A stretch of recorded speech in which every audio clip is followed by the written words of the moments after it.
Johnson. You were one of the first members of Congress that I saw out there every day trying to dig into Russia collusion and weaponization, the weaponization of the courts, the weaponization of congressional committees, the weaponization of the Justice Department, the FBI, the CIA.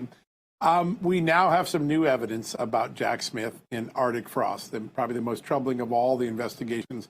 We now know from records that Senator Johnson and Grassley released today that Jack Smith was told, hey, if you go with the subpoena, Congress has certain equities like the debate and speech protection clauses of the Constitution. They're going to have to litigate this. And instead, Jack Smith took that, went to Judge Boasberg and said, I just want to get a protective order and avoid the whole fight with Congress, not have to tell them I'm taking their phone records, not have to comply with the laws on the book. The fact that he was told what he should do and then he did something different, what does it say about Jack Smith and maybe his co-conspirator, Judge Boasberg? Well, with Jack Smith, this is just only one of a myriad and host of problems of his investigation. He was on a witch hunt. That's what he was doing. If it wasn't overt, it certainly was a nudge, nudge, wink, wink kind of thing. He knew what he was called in to do, and that was to attack Donald Trump and Donald Trump's supporters.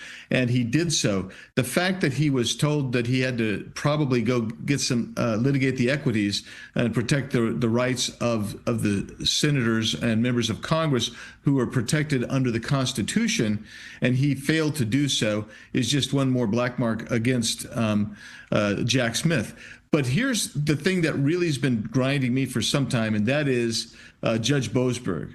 As you know, I introduced legislation more than a year ago now, I think it is, to actually remove Judge Boasberg from the bench. I don't think that he is serving under good behavior. I think he's exhibited horrible behavior. I think he has an inherent bias. And I know everybody says, well, judges have biases, but in this particular case, his family has a bias, he has a bias, and he was actually issuing orders where he should have known that there was a constitutional protection that was in place, and he was deliberately going around it. So those are the types of things that lead us to Judge Boasberg, where there's impeachment resolutions against him. There's an Article 3, Section 1 removal, and that's mine, against him. And I think we look at it and say Judge Boasberg was a catalyst to the weaponization of certainly the Arctic Frost investigation by Jack Smith, but also anytime anybody else was coming up, Judge Boasberg was right there attacking this administration or President Trump when he was out of office even.